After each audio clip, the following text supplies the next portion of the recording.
tell me to do that, arm out the window. Yeah, if I say stop the race, that's what it is. You're going to slow down gradually and get the riders to slow down, stop eventually. Art, what's your last name? Hicks. Art Hicks, Right. USA Cycling, taking me around for the first pace lap, warm me up, let me know what I got to do. How long have you been doing it? I've been officiating about 8 years now, 7 years maybe. You've been to every one of these, right? Not everyone. I was the chief 2 years ago. Okay. Right out here, if you stop. Okay. This would be a good place. If you really need to stop in a hurry, this is a good place to bail because they're going to take the inside, Gotcha. but just get right over against the edge. Gotcha.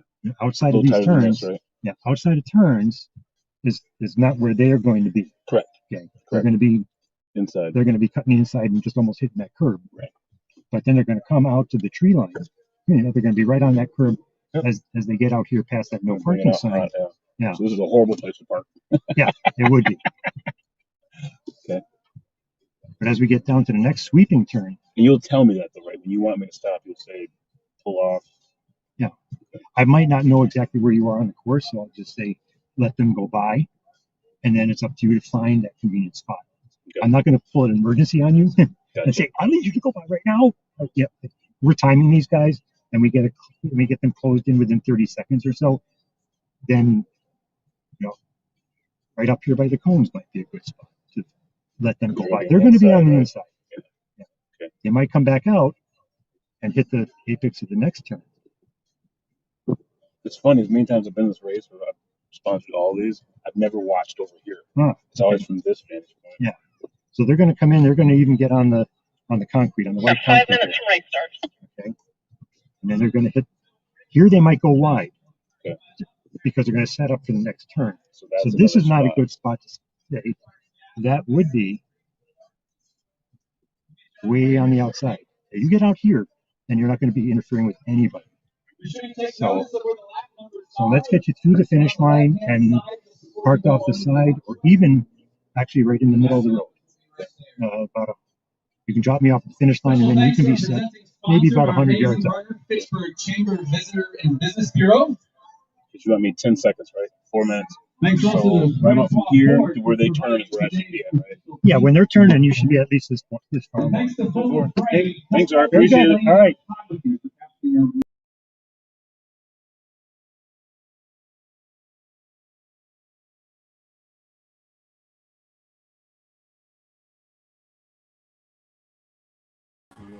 What did I sign up for?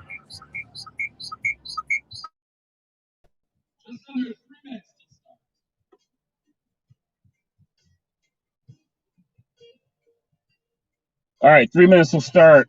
Fitchburg Festival Speed, pace car. Dream Lane, Real Estate, Remax Preferred.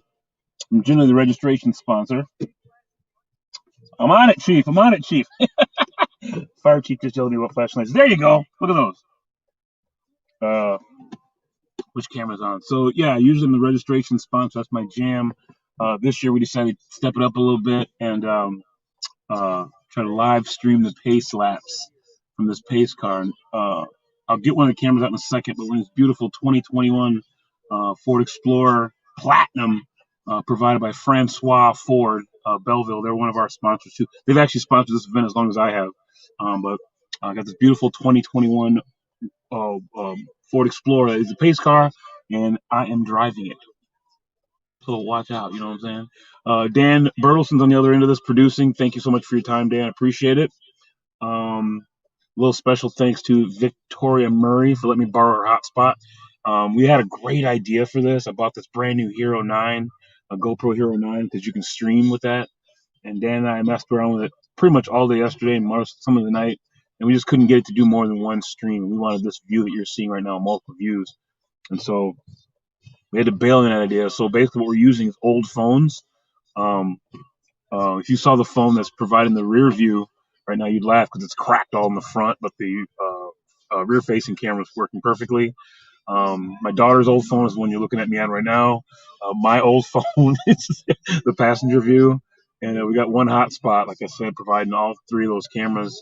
And then the live view is my actual phone, or the finish line view, sorry, is my actual phone. So We're gonna have a little fun. You're probably gonna hear some radio action. We're gonna be on here until about 1:30. Feel free to comment. Dan's producing, so there's another man in his pajamas sitting in his house comfortably that can take race questions. Art will probably be back in again in a few minutes. There's Dan. Hey, I'm Art will probably clothed. be back in. I'm clothed. I'm clothed, my man. I'm clothed. You're fully clothed? Okay. Fully clothed. Yeah, Art will probably be back in. So if you guys got any bike questions, anything, what the sanctioning body is, a little bit of this is new to me too, but I'll have a couple experts in a second to keep those questions and get them answered. Music choices. Right now we got Jack Johnson on.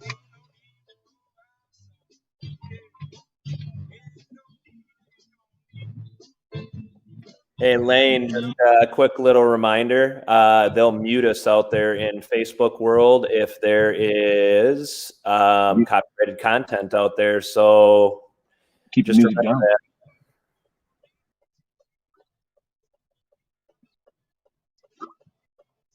So this Explorer is kind of great. It's got the 3-liter EcoBoost. So that's a great question right there. Anyone who's got a new car, what's your biggest pet peeve about a new car?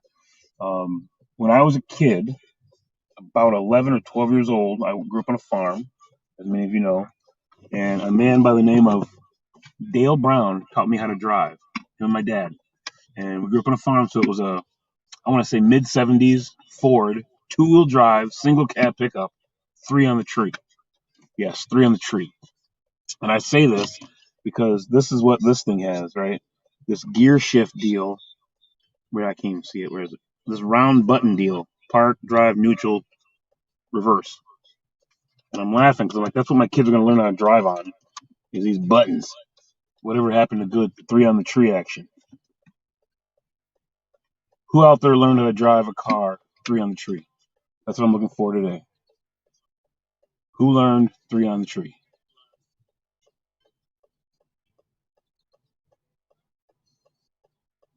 Dan, have you ever driven 3 on the tree? Ooh, I'm trying to interrupt.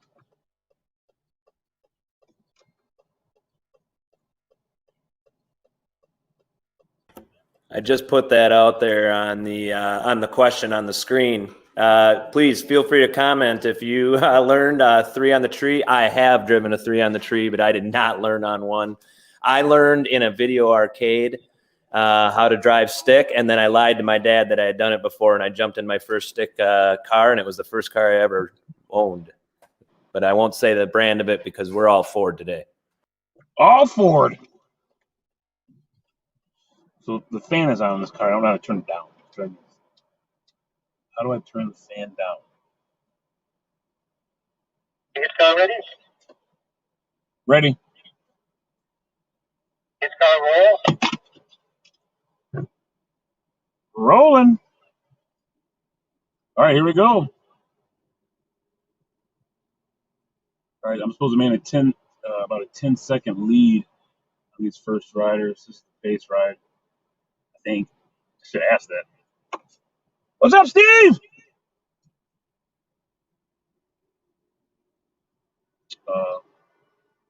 Yeah. So I think rear view. Can you see him far enough in the car, I wonder?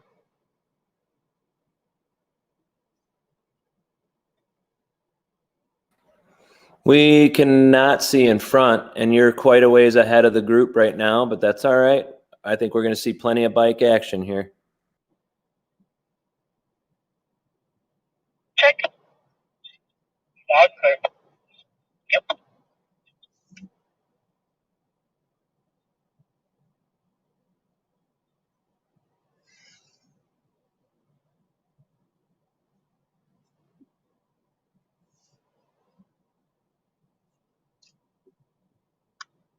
We used to do the Volvo historic races, where one guy had a BMW. He came around and pace lap and just hit a corner and just turned it sideways. Just literally slid. It was amazing.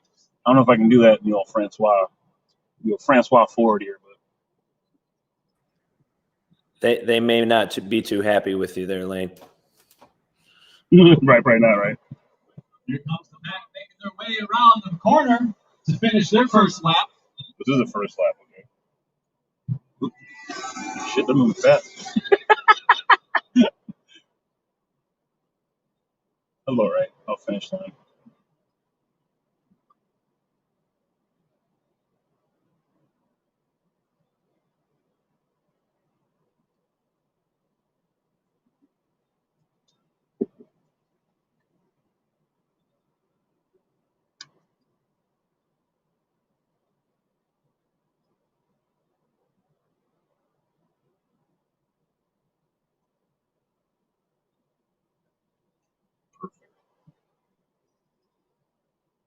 Yeah, we should have really did a front view too. That would have got a cool view. If you want, and it's easy for you to do safely the next time you stop, maybe just turn the pace car or the passenger car camera out the windshield while you don't have a passenger. Okay, let's try it. That's on the fat bracket side, though, right? So we'll see. See.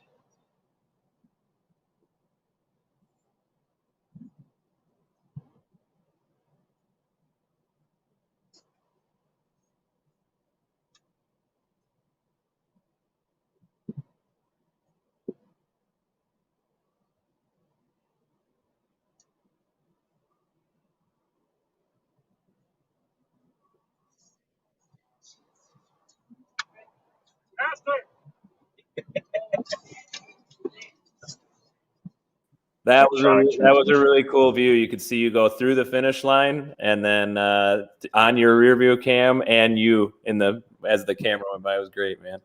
Oh, awesome! This is fun. I like this. I mean, that GoPro would have been awesome, but maybe I don't see. At this point, I don't know what much difference it is, right, with the GoPro versus the camera. Everything's nice and stable and looks good. So yeah, other than maybe a little bit of additional stabilization, I think we're golden. Great job, man. Maybe clarity even. This one's kind of tight up here. All right, so let's try it.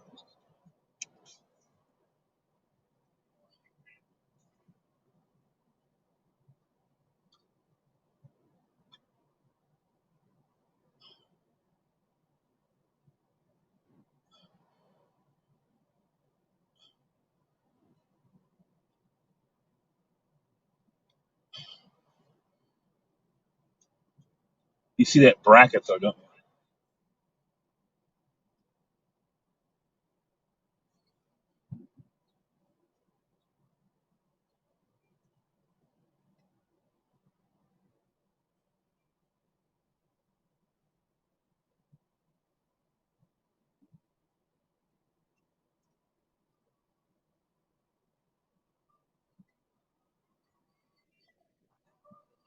Thanks to Francois Ford for providing the pace vehicle here.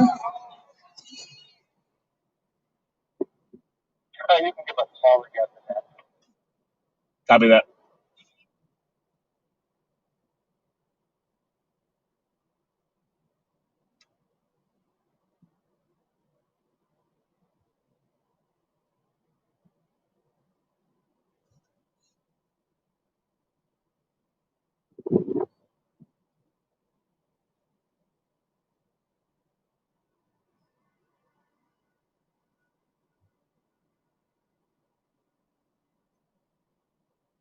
Go ahead. So, how are track conditions, weather? What are things looking like there, man? So it is overcast, which in the bike world is phenomenal for this kind of activity. It's cool, so 69 degrees, just under 7 degrees. You don't need a jacket, but you're not sweating your brains out, not full of humidity. These guys, they're going to go for all day. They're going to go basically 2 o'clock. Different classes, different ages.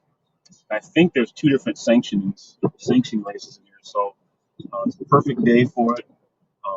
They're calling for rain, but it's holding off. I really hope so because my brand new phone is on the finish line, and I can't get through to prevent it from getting wet. So, yeah, we'll see. Track is perfect. It's freshly paved. It's the Agora campus, so Promega's headquarters, which is the Agora right next to where they have the farmers market and the pavilion. Oh shit! I gotta move a little bit. Right next to where they have the farmers market. Separation in the pack now. Next to the Agora building. freshly paved, not paved, they call it blacktop. So it's not concrete, but it's blacktop. Smooth as baby's bottom. I haven't hit a bump yet. And it's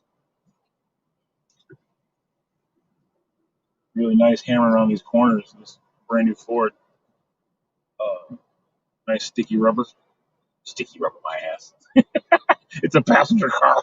It's made for hockey gear, for baseball gear. We're getting a little separation. I don't know if you guys can see it. When you come through on the finish track or finish line cam, can you see the side of the separation? There's two different groups that are broken apart. Yeah, we will, and I'll zoom in on it the next time they're coming across here. We'll get a better. I'll bring it up on the big screen here.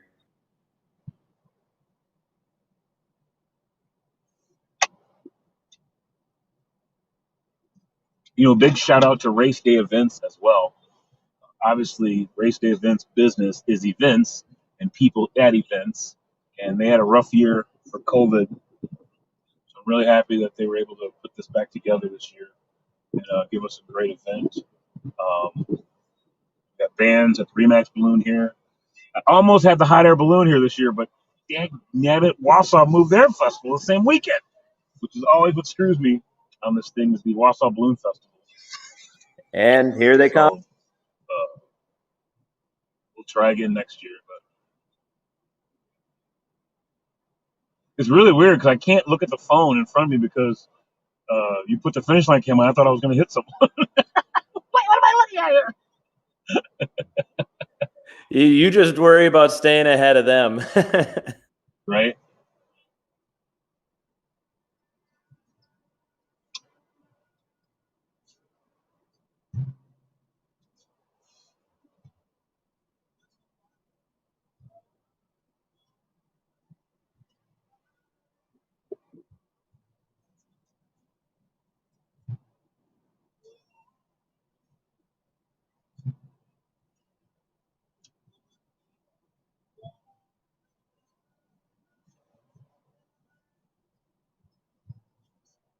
This guy in the gray is just leading. Like he's pulling away right now.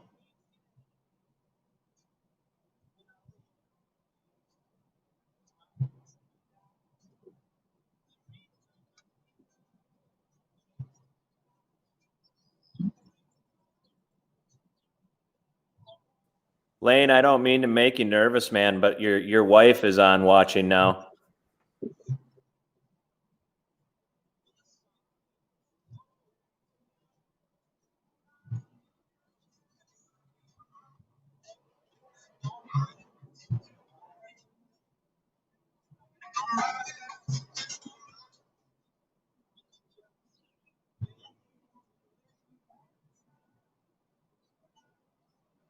There's a blender. I don't know if you guys can see it in my rear camera. There's a guy blending.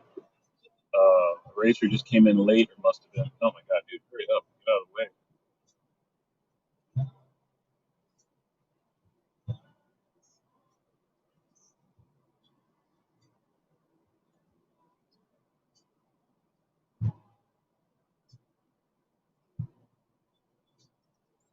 Love temporary street courses. People just rolling around.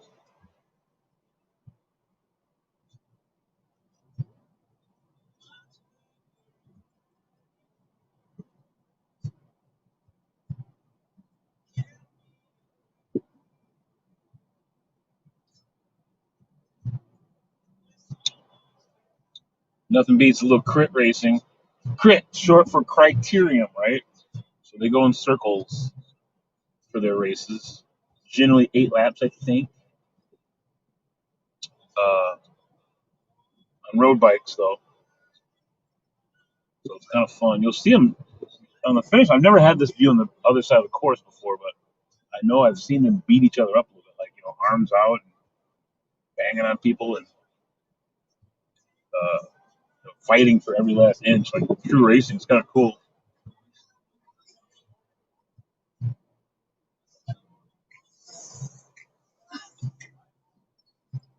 Oh, the guy in the gray's down, or he's back, or he's I got past.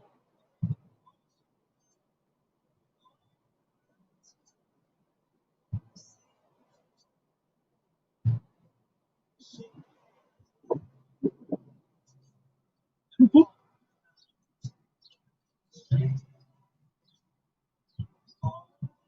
right, I'm coming up on lap riders.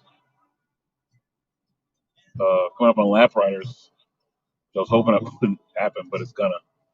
I hope I'll be getting some instructions soon.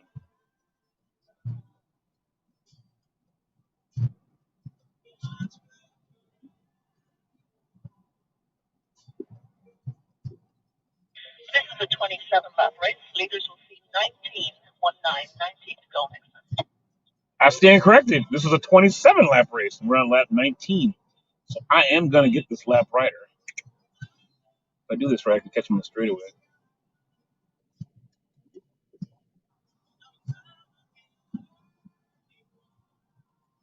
That was 19 circles already? Jeez.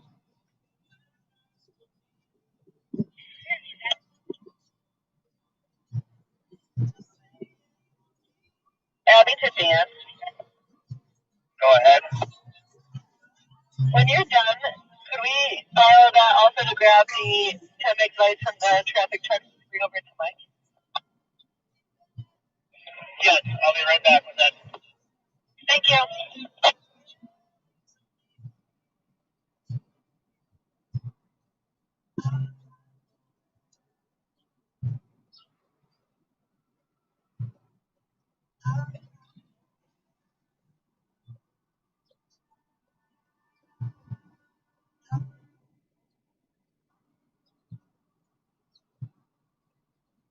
All right, lap rider down.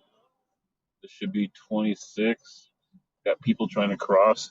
Gotta love that about temporary street circuits.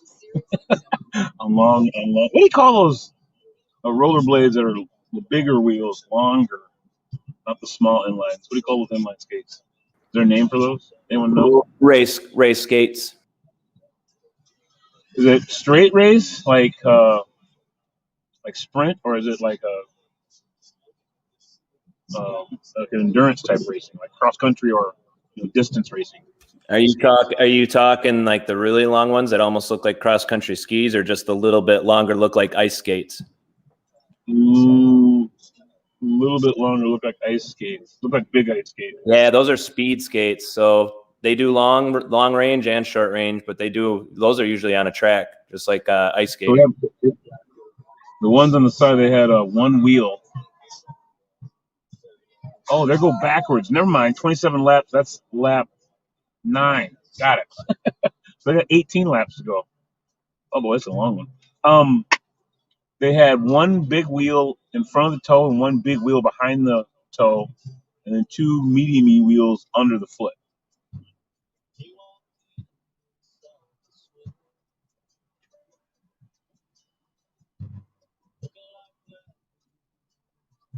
It's just hilarious watching all the stuff that's going on the trail. Guys clean up the sand on one side. This Kubota, that's the race day of that guy. Oh no, those are cross country skis. I'm sorry. Yeah, so those are cross country skiers.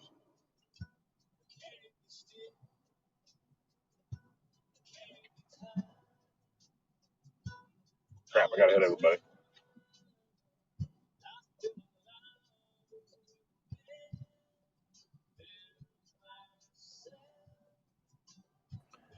Turn your music down just a little bit so you don't get muted on out in the world.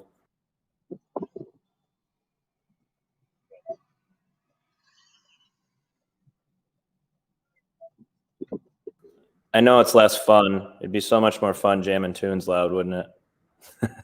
Especially this thing got Sirius Radio for a year, right? Put on some Rock the Bells radio. Rock the Bells. I lost everyone. Oh, I'm way ahead of everyone. Well, sort of.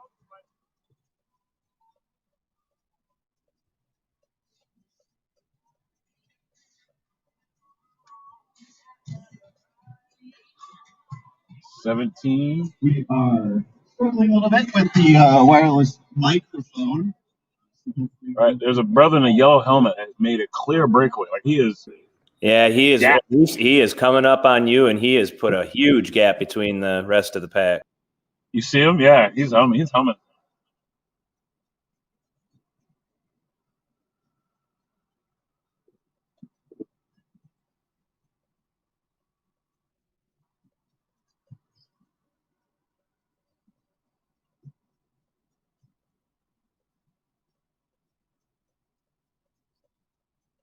got to wonder about the endurance of these individuals. That's 27 laps sprinting in this circle. I'd say the circle's probably, what, maybe 400 meters at least? Could be 800. But the sprint 27 laps of that, man.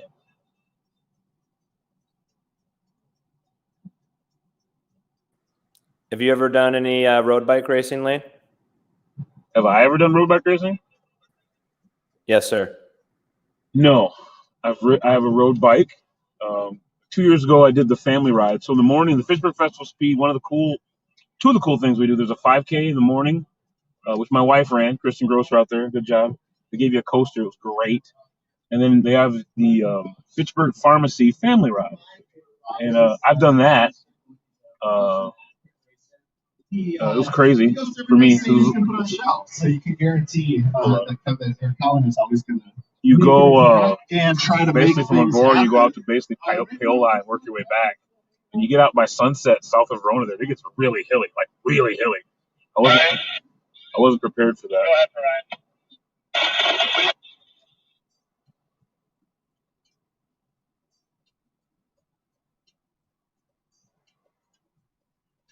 Yeah, we have one on the box truck. We'll get that run over to you here shortly. But yeah, other than that, I've never done any competitive racing. You ever been to any of the Wisconsin America's Dairyland races, Dan? Never before, no. They're pretty cool. Similar things. That's the same sanctioning body, or one of them. That's the same guys that do this, right? America's Dairyland. I think there's two sanctioning bodies. I have to get Art to come and tell you the exactness of it, but those are always cool. But yeah, I'm generally, if it doesn't have a motor, I don't race it.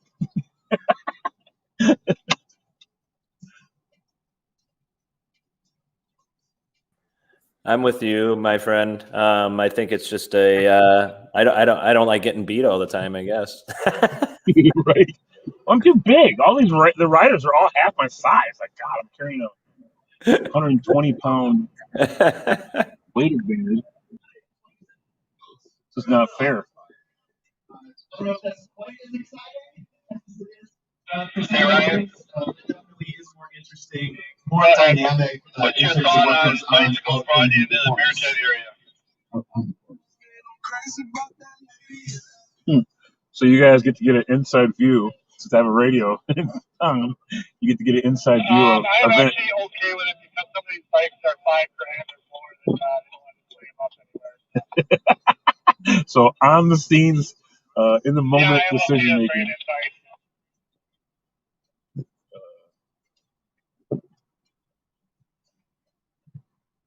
Do we have bikes in the beer tent? Sure. They cost like $5. So when Race Day put this together, I'm on the chamber board. The chamber sponsors a lot of this. And when Race Day put it together, I don't know, about 6 years ago, it came to us with the idea. I was all on it. I thought it was a great idea, especially for this. If you've ever been over here, ride your bikes over here. Fitchburg's known for their biking area, but if you've ever been over by Agoura, this little track that we're going around, it's so perfect, man. So perfect for this. So I was all about this. I love this event. We're trying to get it to grow, and COVID was just a kick in the shins. I had to change the date, try to push it at the end of the year, and then obviously that didn't work out for anybody. So we ended up having to cancel it. So it was a rough gut punch for all of us. So if you guys are out there and you're bored, it'll be here until probably 2 o'clock racing. We got bands, we got beer, we got food, porta potties. Who doesn't love porta potties, right? Come check it out. It's kind of fun. Right here in the heart of Fitchburg. I know there's bikers out there. Bike down here. Oh, another lap rider. We're coming up on.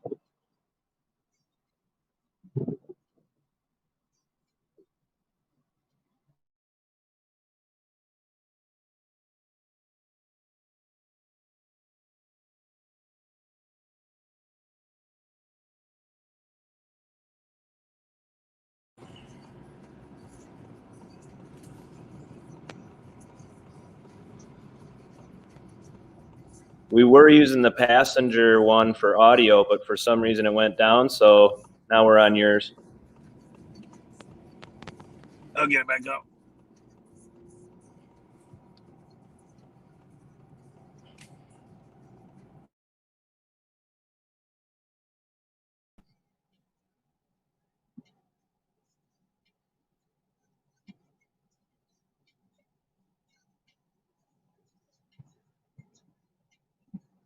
Another thing, speaking of cars, talking about this beautiful 2021 Ford Explorer from Francois Ford in Belleville. My kids don't know how to tape that kid. I guess they don't need to. More importantly, like, I have all these phone holders that slip into your CD slot. This car doesn't have a CD slot. It's got this big screen. It's a little bit tougher to kind of straighten things out. And also, after you go 13 to put in a go. little bit of a dig, 13 to going up go. this short hill, you want to coast.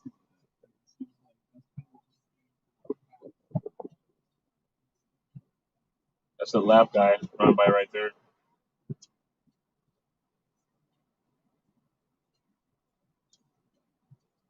getting tired. My pace is a little hot.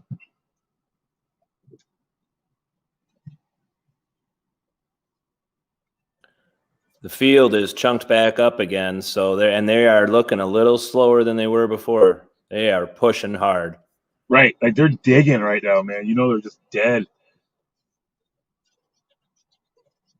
I think I'm hoping that the finish line view on the last lap is awesome. You can see them actually hit. You'll see maybe, depends on who's next to each other, right? But see these guys beating the snot out of each other trying to get that place. That's awesome. Like short track racing. Have you ever done that stuff? Like, ever seen like short track bike racing, like velodrome style stuff? I've seen it before. It's crazy how they're leaned over on those little skinny tiny bikes, right? Like there's got to be just, I mean, it's just like motorcycle racing, right? Like we're talking what, 2 millimeters of rubber that are actually touching the the pavement. It's just crazy. Yeah, totally gonna bite your edge, right? You ever see the one? So what's the cycling where it's fixed gear? So you have to be pedaling the entire time, and it's a race. I've seen it once in Racine. It was crazy. Single gear, you just pedal the whole time. The whole race, your feet are always moving.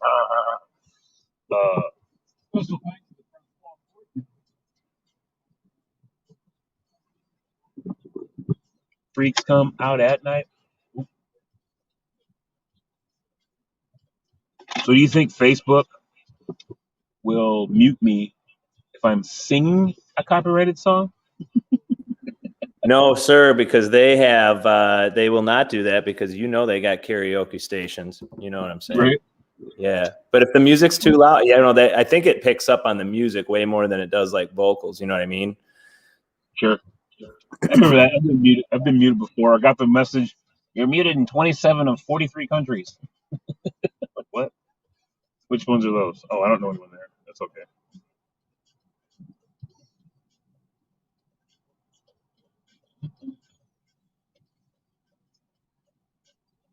Do you have any comments or anything, Dan?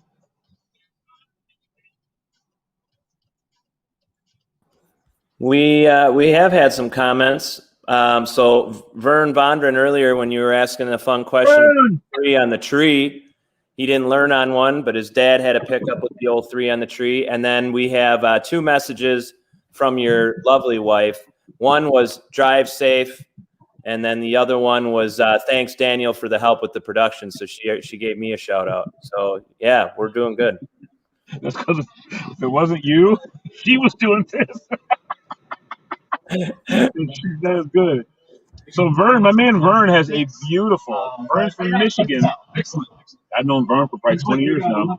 Vern has a beautiful 6'9". Ooh, good question. Our kids are out in the beer.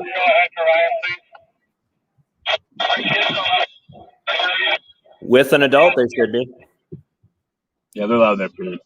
With their, I'm sorry, not with an adult. They have to be with a parent. That's the differentiator there. Actually, we don't even need them this time. It's not that official. The beer's next to the food. That's why he's got to say yes. Right. No, Vern has a beautiful, mint cherry condition, 69 Chevelle SS, 396 SS. It is a beautiful car. And, Cool. he posts a lot of pictures of it. And usually I call that vain, but I really like looking at his car, so I don't mind. Keep it up, Vern. Thanks, buddy. Appreciate it.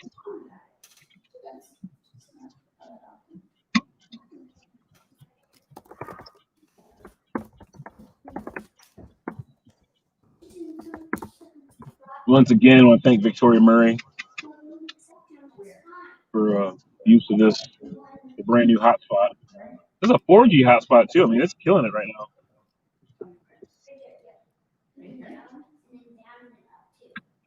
Oh, you were playing with me. I didn't write that. This actually hurts on your spine. I get to write for you. Great.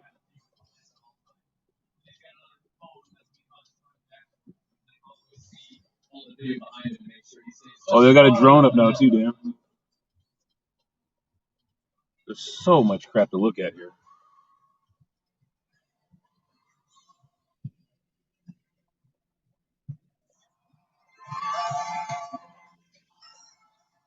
Yeah, they have considerably slowed down. I'm going 15 miles an hour, and they finally caught me. I see them. They asked me to stay basically the distance from the last turn to the starting line away from them, which I thought would be easy, but it's actually a little more challenging than I thought because obviously they're getting tired. My man in the yellow has now receded. I think I've got them in the middle.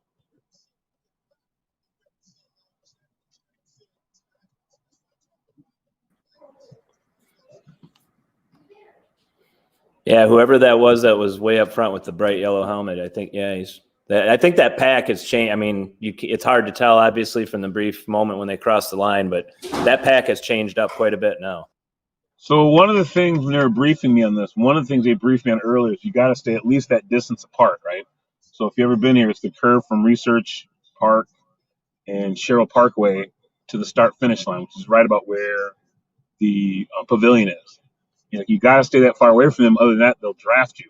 It's a whole lot easier when they're drafting you. Like, seriously, he's like, I'm at 15 miles an hour. He's like, you betcha. They want me away here, but away where they can't tug me and I start pulling guys. I'm like, well, that's crazy. Right. I didn't think the draft would affect it. But again, right, we know bikers, when they get in lines, pedal bikers, when they get in lines, the last guy has to run to the front so he can take a break, right? That's how that whole thing works. So why not a big old truck shooting through the air? Make it easy for them too, right? That's what they're talking about right now at the front gate. No. The finish line. Aero bars are allowed here. Very unsafe to have riders riding on aero bars. So they're all going to be on drop bar road bikes here. Sure. There we go. Now I caught the pace. We've got a nice. I think it's either Dewan or Dewan Eubanks. Says nice. Yeah. What's he say? Just says nice. That's all. Nice. My man Dewan out there in Maine. How you doing, big piece? So Dewan's daughter just turned 21. I remember when she was born. There's still a picture in my toolbox of her as a baby. He was my first friend that had a kid when he was married to Amy at the time. She just turned 21. They're out in Maine. So yeah, man. I'm glad you're out there watching. President of the Maine Red Claws. No, they changed their name. I think they're called the Maine Celtics because they're the development league for the Celtics, right? So he's been doing good things for a long time. Peace, big peace. All right, so I think that was 14 to go last time I came by. I'll confirm in a second. Dewan and I met driving too, so it's kind of funny. We used to do a display for the NBA. We used to travel around the country promoting the NBA out of the big old semi. I was the driver. And we had some fun. Those were the good old days. He says, doing good, man. Cool experience. Cool experience.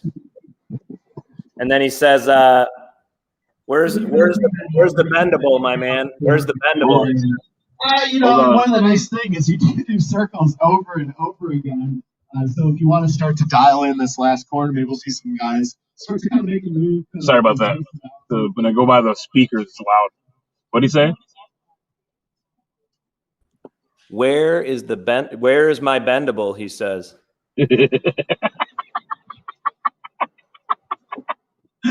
Tell him it's not my car. So I have to be careful. I don't scratch it up. So there's no bendable to distract me. It's at home. Leaders are going to see 7 to go next lap. 3 laps will be over. Copy. All right, so there's another pack that just caught me all of a sudden. So it means I'm either lollygagging or they're speeding up on the 2.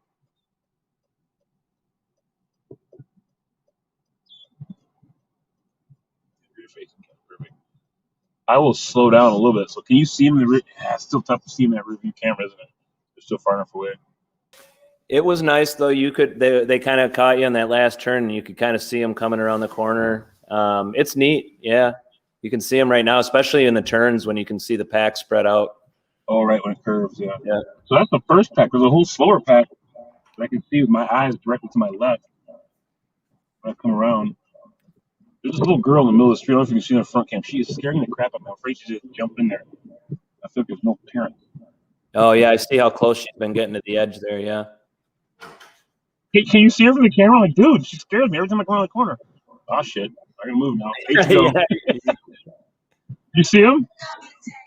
Oh yeah. Dude, that guy in the black is humping.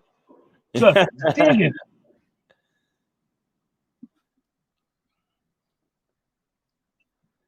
I'm gonna try to get a bike racer in here. All right, hold on, I got curve.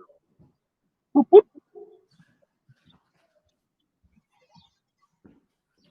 I'm gonna try to get a bike racer in and kind of talk about how they take the curves, right? Because this one, the first turn, you go up slightly, and then turn 2, you start going down slightly, and then 3 and 4 are pretty flat. So I'd love to hear an actual racer how you break that up, what you do, where do you dig hard? Because when you come around the last turn, I feel like the last guy was really digging hard, right? But then they come around this turn, I don't feel like they're digging hard, at least from what I've observed.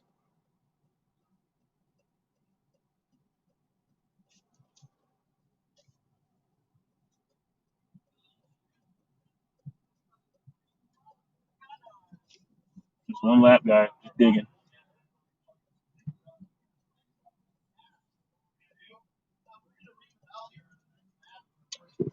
Hopefully we'll hear the bell. That first one we ride for 6 to 25 go. bucks. So 6 that's to part of your go. race entry fee.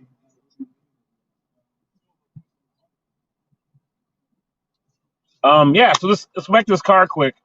3-liter EcoBoost, which makes me think, and I want to ask them from Francois or Ford, period, how many EcoBoost engines are there? I have heard all kinds of good things about the new 2.7-liter in the new pickup trucks with the generator. I know there's a 3.5-liter, but I did not know there was a 3-liter EcoBoost. I know there's a 2.5-liter, but a 3-liter EcoBoost. That's interesting. Check out the torque rating of that thing. You have any experience? Anyone out there have any experience with the EcoBoost? Yay, nay? I know my Uncle Ronald will talk all day about his EcoBoost. He's got the 3,500 watt generator on his. Well, I know I'm going to be looking at Francois Ford to hook me up with a brand new Bronco, and if they put the 3.0 in that thing instead of the 2.7, that thing would be the monster of off-road. Yeah. I've heard a lot of good things about the EcoBoost. Like there's plenty of power, in it when you want it, so. What is the standard Bronco engine? Do you know? So you can, if I remember correctly from the site or whatever, you can pick between the 2.3 or the 2.7. 2.3 or 2.7, got it, okay.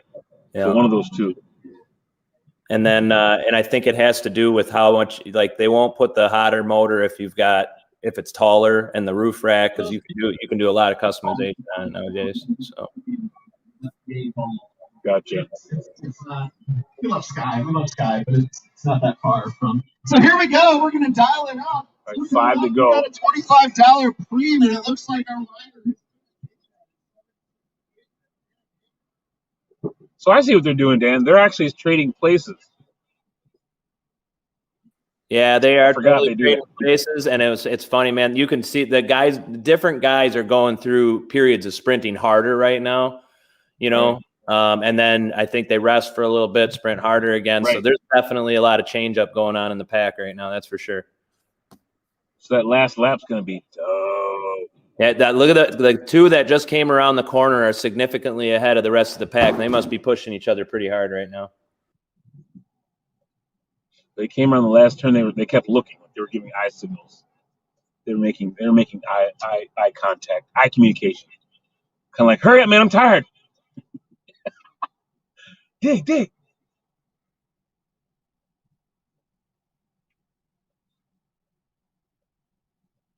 Yeah, I always get way ahead of them on the hill, and then they catch me going back up the hill. It's kind of funny. I just noticed that now.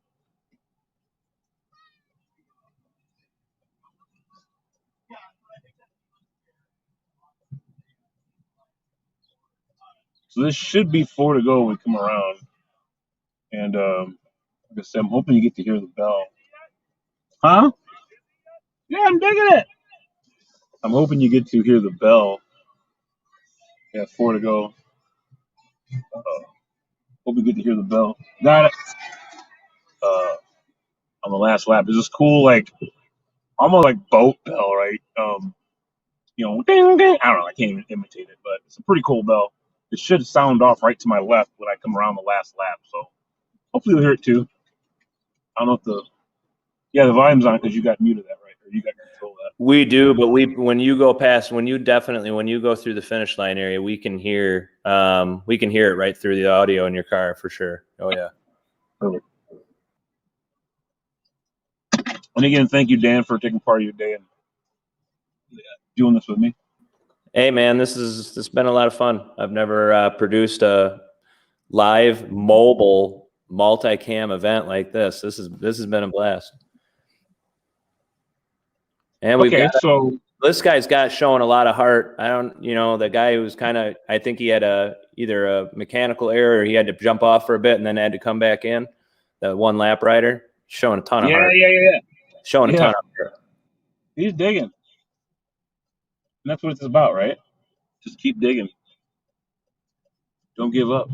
I think a lot of bike riders race themselves more than they race other people a lot. But I mean, man, I mean, just from my short couple of years now being on a Peloton, I can't underestimate the drive that it gives you racing somebody, even it's just one additional person right ahead of you or whatever. It's pretty wild. Right. Right now. What is our pace car from Francois Ford coming around? They're going to be coming around a few more times here in this race. Again, this is our Masters 35. I forgot. I lost my train of thought. Oh, so okay. So we did this. We worked our tails off on that one stupid camera. Not stupid. I'll get to work somehow. But if you were going to do this again, what would you change? What would you do differently next time? Or how would we improve it? I'll have to think about that. But I think we need a front camera view a little bit better, which we can in between next race or whatever, we can adjust that a little. Yeah, I can fix that a little bit.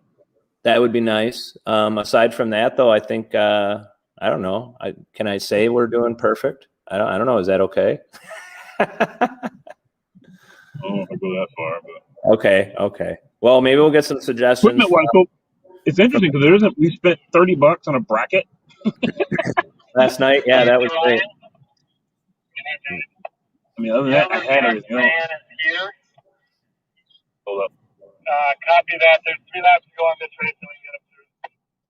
Send them the same way as the other one. So yeah, have them go the same way. It'll work. So somewhere in here, they're gonna give me the clear out signal. I can just hammer on it, hoping I can scratch the tires a little bit. We'll see. He's still got it We'll out. see. Our field, though, they're going to be coming up on 2 laps. Two to go. So that's Two to gonna come up here, go. so we're getting towards the end of this race. Again, we haven't really seen things break apart too much. We saw a couple So, ill-fated it's moves funny. off the front. In a past life, worked for Volvo. We had a 3-truck setup for Volvo, and it would go to historic races. And it was funny because the historic races were all over the board. We were in, I can't think of the New York road course up by the Finger Lakes, but we were there. And I remember it was this old race car, it was a vintage race car, and there was a Mario Andretti, like mid-'80s kart car. And which isn't a big deal, except the thing was actually burning on ethanol, still ran ethanol fuel. And I remember looking in the back view because he was the fastest car of all of them. And he's just in the rear view mirror of this Volvo S80 T6 that I was driving. And he's right there like, what if he catches fire? We don't even know if he's burning. You can't even see it. And it's all volunteer firemen. They're like, yep, that could happen. That is historic racing. Obviously, these bikes don't have that kind of power, but it's still kind of fun. Here's your guy again, Dan. I'm pretty sure the leaders have left him a couple times. Get out of his way.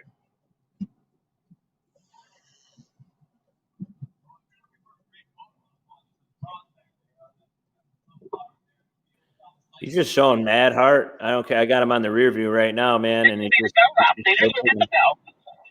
All right, we'll get the bell. Try to go slow so we can hear it. So here we go. This is our rider off the back. He's going to get the bell. But we're going to be hearing the bell for 1 lap to go. Our field's coming around that last corner. We've got 1 lap to go.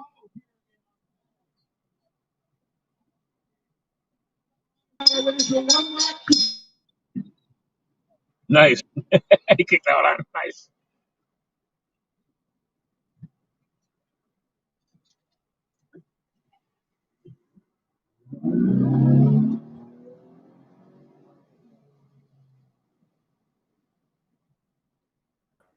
Art is out there on the finish. He's out surveying the finish area.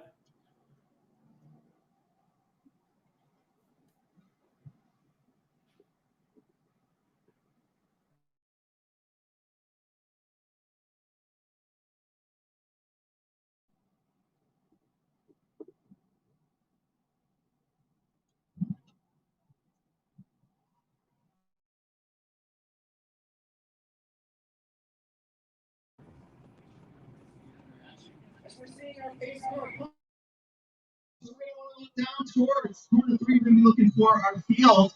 They're on the far side of the course. Looks like we have 3 riders off the front.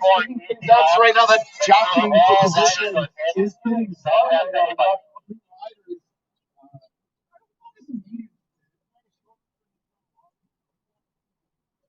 Ryan or Abby, stand by.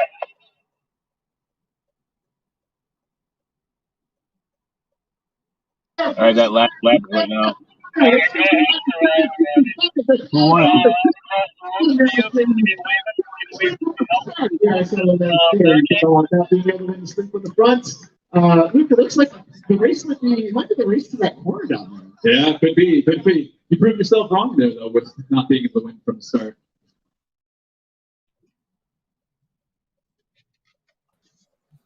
Well, that was it.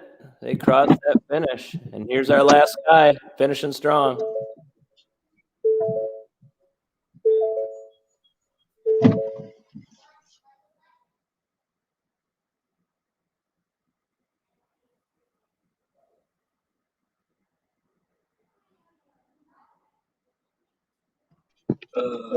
That's much better.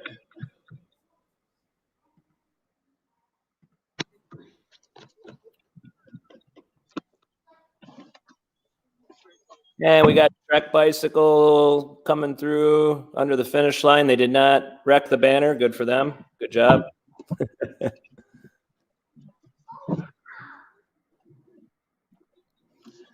Well, Lane, how was your first race? That was cool. Very cool. We 55 minutes on, so give you a unique view I'm behind the lead pack. Look at them all knuckling up. Nice work, dog.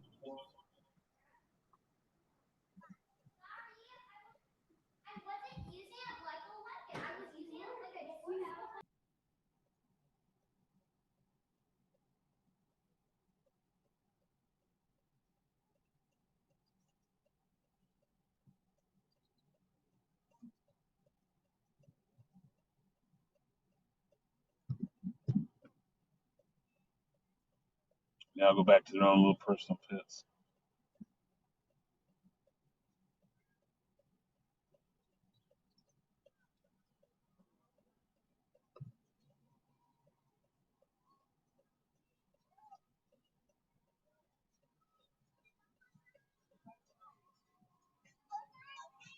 It's pretty cool. So you see that it's unique access, right? Unique access. Everyone can high five the riders when they go by. Again, you come down here. They got Trek set up here. They got a great tent. I know I've had great conversations with the Trek guy about bicycles, not just adult bikes or race bikes, just damn kids bikes, right?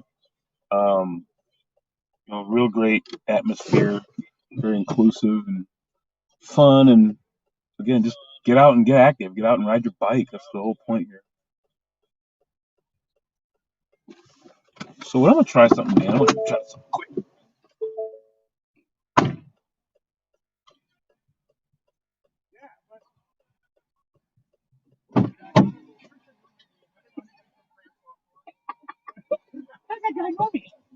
How you doing?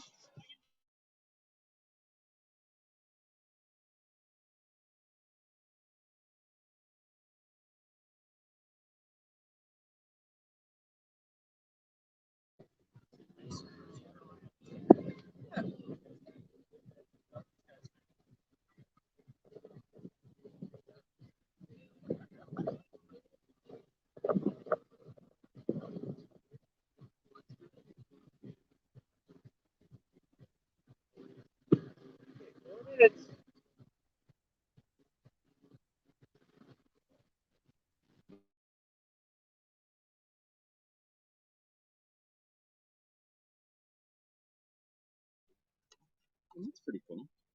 So, and Dan helped me. Nice day today. It's a little bit better view now. No, it's so clear this afternoon. Nice. I might come back tonight. Fireworks. Yes, same that one. Yeah, it's good. Yeah. Yeah, it's good, man.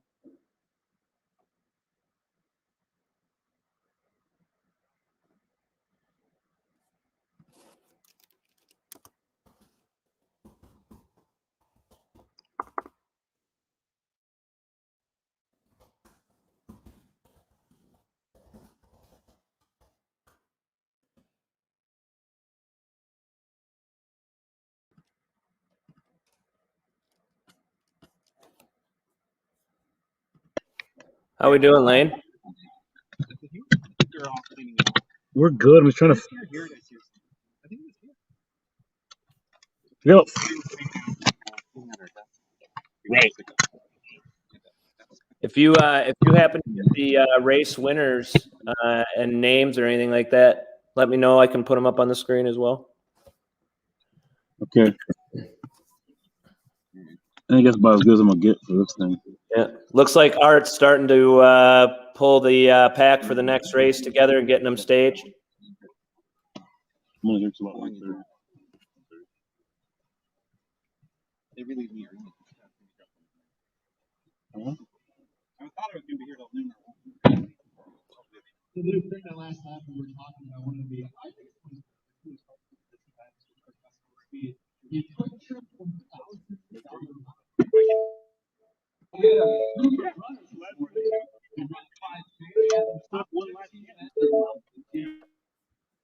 $1,000 mile that will take place here tonight at 7 p.m.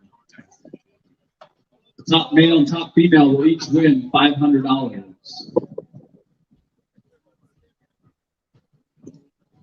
Yeah, so that's pretty neat. They actually do it on the Criterion course. I'm pretty sure that it's like a lap. Hey, sorry, Lane. I had the finishing audio on there for a little bit. No, really. Actually, I'm going to let them talk for a minute. give yourself a little break. Ryan.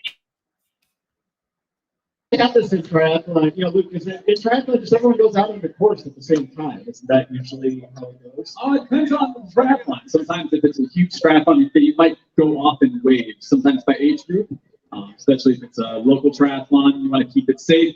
Make sure people aren't fighting each other. So you want to break those 400, 800, 600 people into groups, typically by age group and gender, is what those waves go off as. That way you got a little bit, give some assistance to lifeguards so they're not like 600 people in the water all at once. That's fair. Well, the way we do it in cycling is we have what are called categories. So we have a cat 4 or 5. Starts at 5, it works its way down to 1.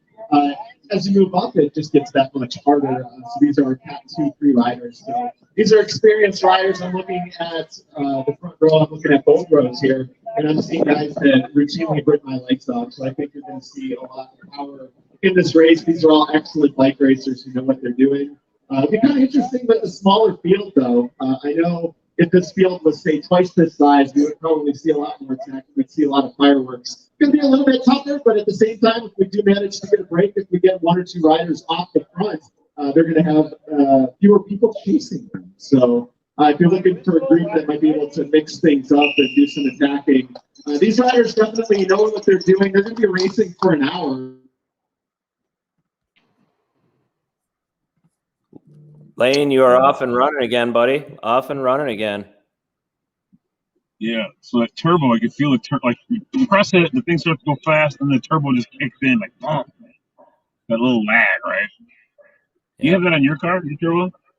I do. I have a supercharged vehicle, which works a little bit different than a turbo, of course, but opposite of that, you get that instant power immediately, right? Yeah, you get it right. You don't have to spool. That's for sure. Right. That's why I'm thinking about going to a Ford Bronco, though, from my Toyota 4Runner, because I had to supercharge my 4Runner just to have enough power to pull everything I got hooked to that thing. So I think a supercharged 2.7 Ford EcoBoost with, maybe a little chippy chip or something like that would be the way to go. You know, they've had that engine for a while.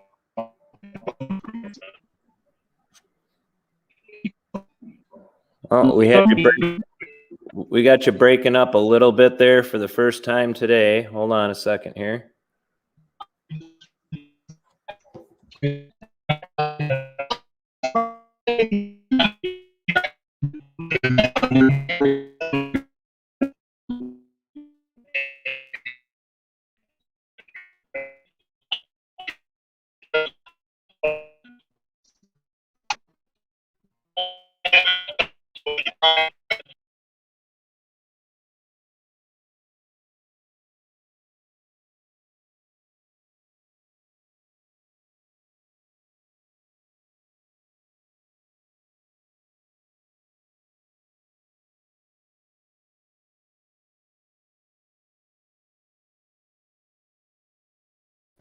Yeah, and so it looks like we have a mostly Wisconsin field here today. We do have one rider coming up from Illinois, Marcin Rudnick, 803. So it's always good to see. I think especially in this pandemic, post-pandemic year, anywhere you can find a bike race, you might want to try to do it.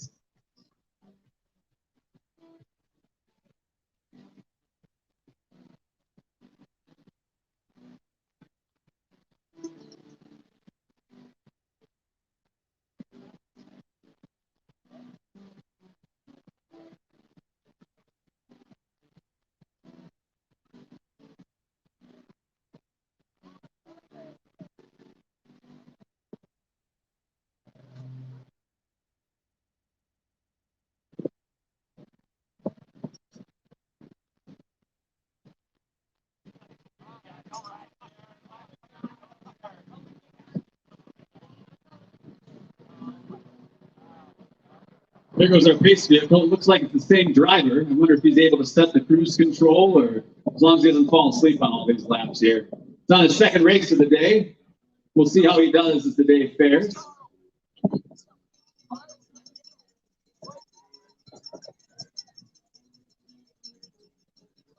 So far we're seeing not too much going on. That is Marcin Rudnick, our guest from Illinois. Saw him on the front for the first couple of laps. So we'll see what happens. Hopefully we'll see some action from these riders as they start to open up their legs a little bit, test out the field. We're going to be racing for 60 minutes. So I'm going to guess we're going to see this group stay together for a while. It is a very, very long race. You can imagine that going solo off the front right now makes for a very long day of racing. And that would have to be, Rich, that would have to be pretty epic for a rider to do a lap 3 solo attack in a 60-minute crit.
Well, so we did lose the pace car here for a little while. So we're going to let the audio continue at the finish line until we get Lane and the pace car back up and running.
we're doing podium for the Masters 35 Plus Cat 4 and 5.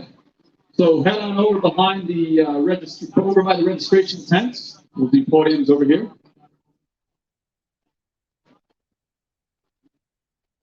Podiums are going 5 deep, so we finished in the top 5. So can you give them who we are looking for? Yeah, so in 5th place, we have number 768, Aaron Hager from Madison. 4th place goes to Jesse Patoka from Cottage Grove. In 3rd place, Kevin Banya from West Allis. In 2nd, we've got Gregory Land from Verona. And in 1st place, Alexander Krebs from Madison.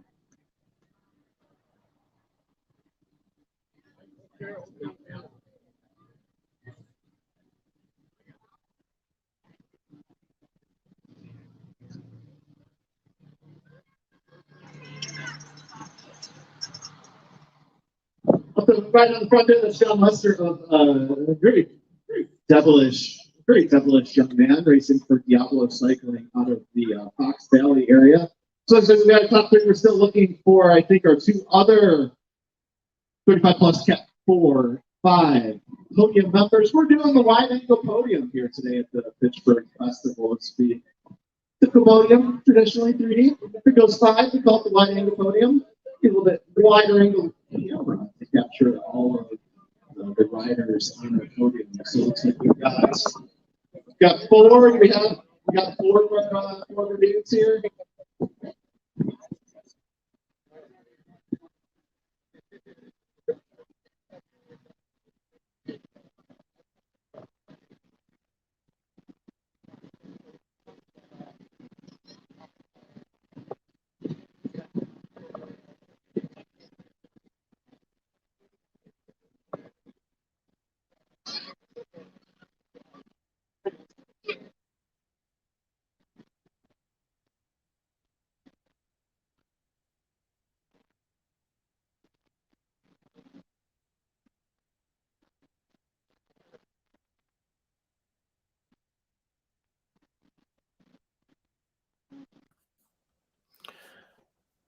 Those tuning in. All right, top 5 there if you want to take the podium.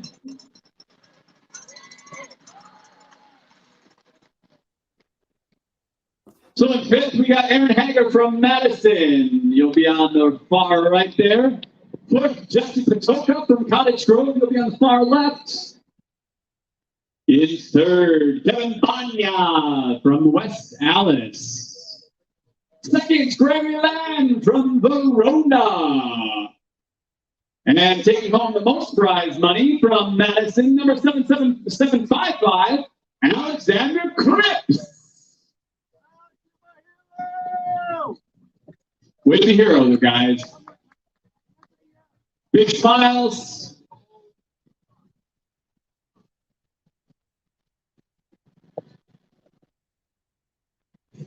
Excellent work, gentlemen. Excellent ride. Those tuning in live here, we are experiencing, we had the pace car up and running for the whole first race. And Lane was giving us some play-by-play, and we had some really cool views going on. We're just on the finish line here now, and we'll see about getting the pace car cams and stuff back up for the next race. But for now, we're here at the finish line, and first race is about a third of the way, or first race is done, and the second race is about a third of the way through.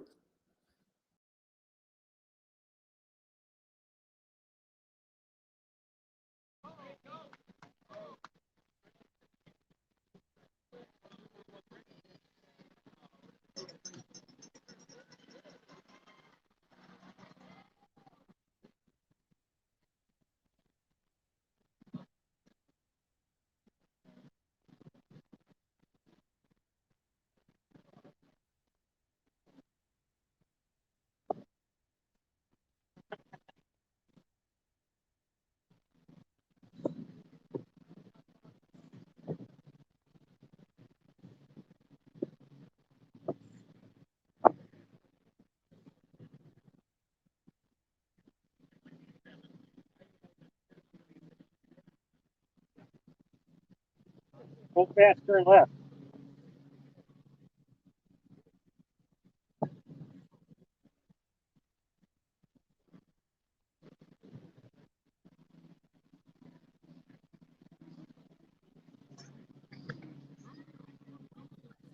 Hey, Kristen. Yeah, I don't know. I So think for our Cat 2 crews, we're looking at a 36-lap race for this crew. They'll see 27 laps to go the next time they come around here.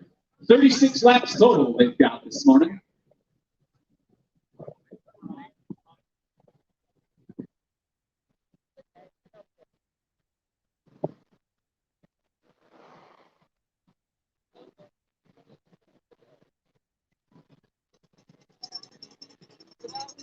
We've got one rider up front. It's Martin Rudnick from Mount Prospect.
Okay, get up every other.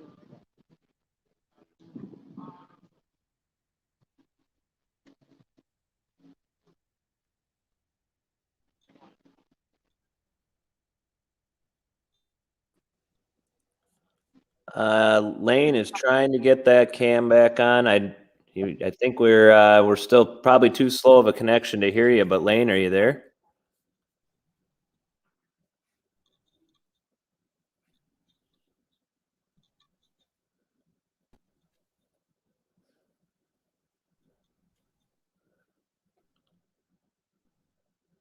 Yeah, we're still waiting on a little bit better connection with our pace car driver, Lane Manning from Dream Lane Real Estate.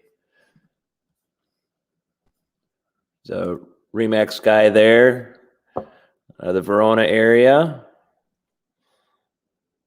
He was Leukemia Lymphoma Society's Man of the Year last year, and he's been sponsoring If you this. can hear me, Dan, and just cut the. Yeah, hey Lane, we can hear you, buddy. Unfortunately, your connection is still really, really slow. I cut pretty much everything I could. I'll try and cut the. I can't just cut your video and bring your mic on, unfortunately, but it seems like you're starting to gain back a little bit of connection.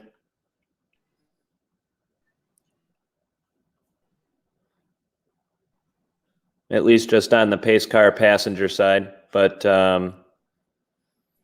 we'll get you rehooked up in between the next race. In the meantime, keep driving safe. You're doing a wonderful job. We see you when you come around the finish line each time.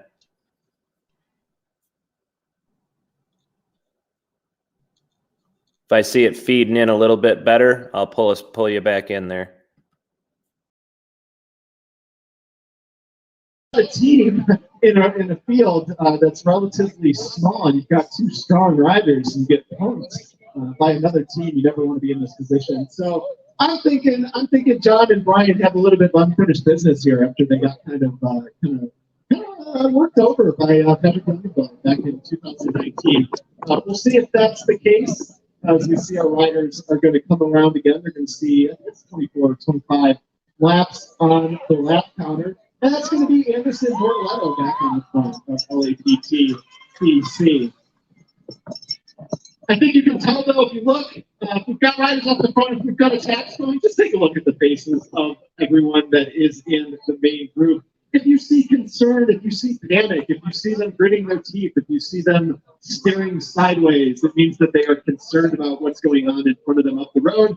If it looks like it's still a little bit more of a casual mid-July Saturday afternoon ride, they're probably not too concerned. And I think that's what we saw there with Anderson going off the front there. So maybe if we can extend that, open it up, make it a little bit bigger, we might see some concern. It's real racing start from these riders, but you don't look too concerned. They didn't look too concerned, did they? They did not look too concerned. No, not at all. Still sort of hanging out as a pack, feeding off of each other's energy. What do you say we look for some fireworks, though? When are you thinking we should shoot off another preen here? I think we could do a preen. We'll do a merch preen. I think we've got a lot of merch from our friends at Trek Bicycles. So we're giving away some Bontrager and Trek gear. So we'll spice things up. Actually, well, we're gonna wait. We've got to ride off the front. We don't want to mess this up. That's true. We want to keep it exciting. We want to keep it interesting. So it looks like Anderson Bortoletto is going for it. We were a little bit questionable going into corner one what they were going to do with it. It looked like they were going to bring him back. But right now, Anderson is extending his lead as we're seeing him. He's going over. He is going. I'm not going to say it's all in at this point, but he is definitely making an effort. He's resting those forearms on the handlebar, trying to get a little bit more arrow. We'll see as our group comes through. Looks like we've got, we'll call it about 10 seconds in lead that Anderson has. And that's going to be John Lester on the front, 795. He's the one who's patrolling that, keeping it in sight. They're definitely going to want to keep Anderson in sight. So we'll see how long. But they've only been going for about 20 minutes. So they've still got 2/3 of the way to go here. Just 23 laps to go. 2/3 of the day is still ahead for them, having only completed their first 20 minutes. Yeah, for sure. They do have a lot of bike racing left to go. One thing that I do love about watching Anderson race is that he's not afraid to send it. I think I appreciate about that about him. But a lot can still change. A lot can still change.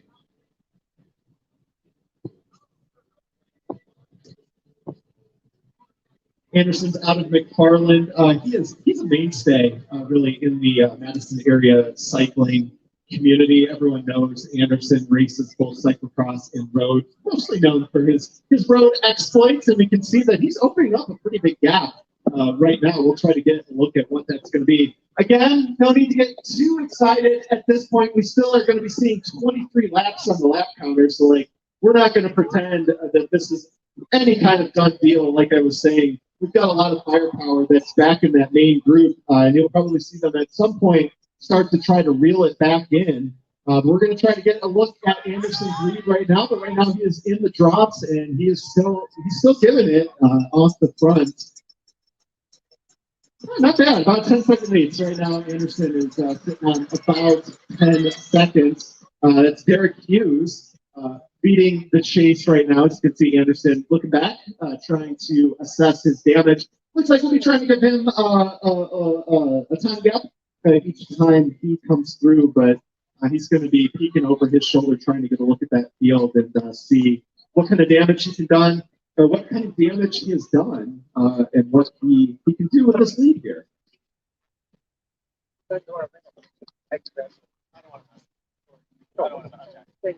All day long, so feel free to.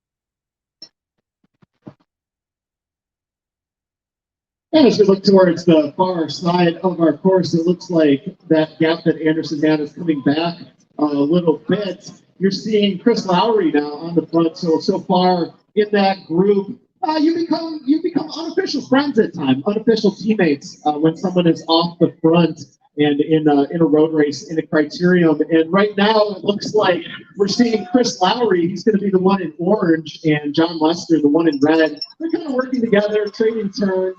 Not too much concern on their faces, as we can see this break from Anderson is starting to get reeled in a little bit. And as we were saying a little bit earlier, Luke, that's kind of the challenge that they're facing is it's one against 10 in this case. Not good odds. Want to keep him in his place and keep him reeled in, but at the same time, not burn it out there in the first half hour of the race. Yeah, so what I'd be looking for, I think at this point, we are going to see a break. That's always like what we like to see. I mean, the sprint finishes are fun, but we love to see breakaways and then start speculating whether or not it's going to stick.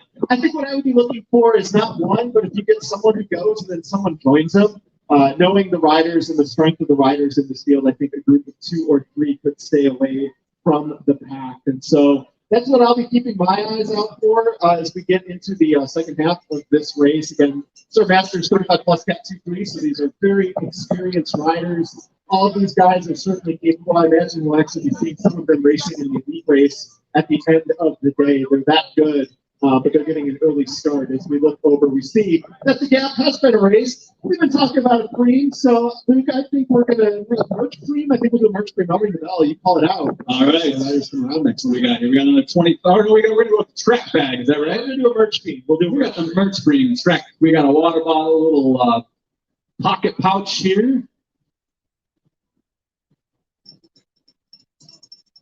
We got a little cream coming your way, gentlemen. Some Trek goodies. Some Trek merch here for the first one around this lap. Looks like a bit of excitement there. As a few positions change, we'll see how they hold and how they stick.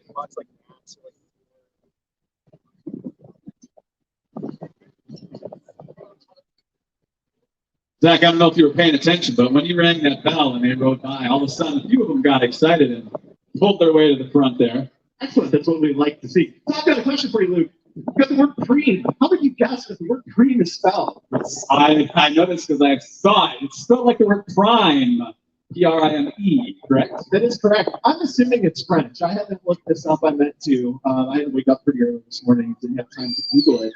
But yes, I think a lot of times people spell cream P-R-E-E-M, but it's actually spelled prime. Prime. For those of us who are used to the Anglo pronunciation. We do have a couple of Trek helmets here. Those are prime creams that we'll probably give out later in today.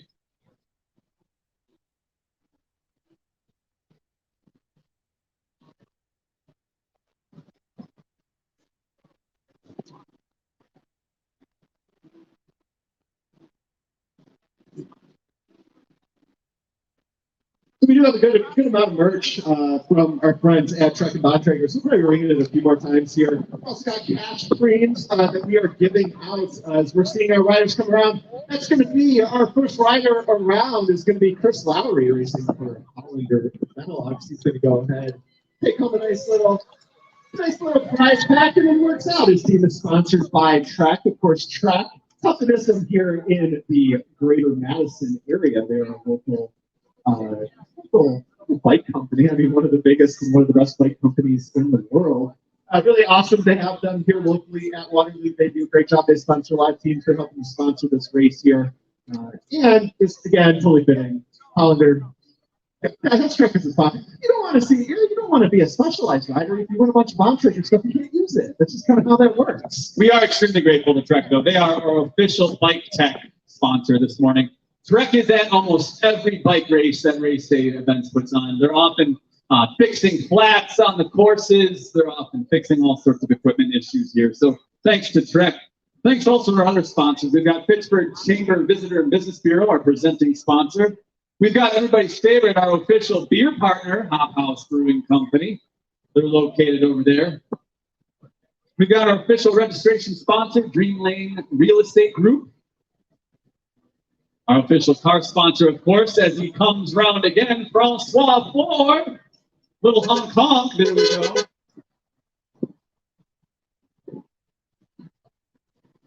Several other sponsors we'll rattle through later. Takes a lot of people to put this race together. As we look towards quarter three, it looks like we have a rider off the front. I'm going to guess this is Brian Davis. He's not quite as tall as his teammate John Lester, one of those Diablo cycling riders wearing red. And turns out that was an excellent guess. I'm so good at this. Diablo Cycling has 2 riders in this race. As you can see, Anderson and Chris chatting, though, they're not, again, still not a major amount of concern. I think, Luke, if they're chatting off the front, doubt them still have the race line. It looked like they were having fun as they were talking under their chutes as they passed through here. Although I can assure you, when those 2 gentlemen want to make it unfun, they will make it decidedly unfun for everyone in that field. 2 of the strongest riders in Wisconsin right now, chasing that break right now. Our officials did just inform us that they are halfway through the course this morning.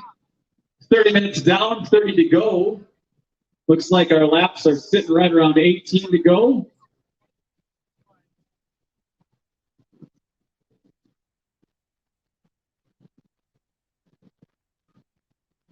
Let's look towards the far side. We do see Brian up to the front. I mentioned at the beginning of the race, but if you're looking and you're wondering what exactly Brian was thinking going solo halfway through the race, he's got a great YouTube channel that he does. It's called Brian Davis Racing, just like it sounds. He does a great job with GoPro footage and doing reviews and breaking down races. So I am going to hypothesize that he's got, we'll try to see if he's got the GoPro on him here today. But I'm guessing you can go to his YouTube page, Brian Davis Races, and he will tell you all about what he was thinking about doing here, going on this solo move.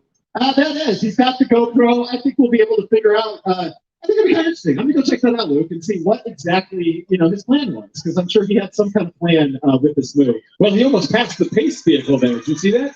I don't know if the driver fell asleep or if he just whipped it out, but he almost passed that pace vehicle there for a few seconds. I was going to say too, with Diablo cycling, I mean, the devil, you don't want to get caught by the devil.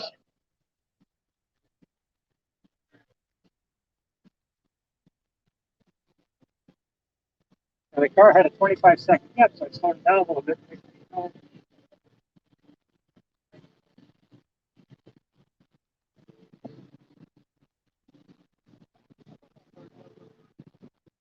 Two of our other sponsors that we want to recognize. We've got Infinite Athletes. We've got Fitchburg Family Pharmacy, Griesmeyer Law, and Quick Trip. Thanks to all our sponsors for help making this race happen this morning.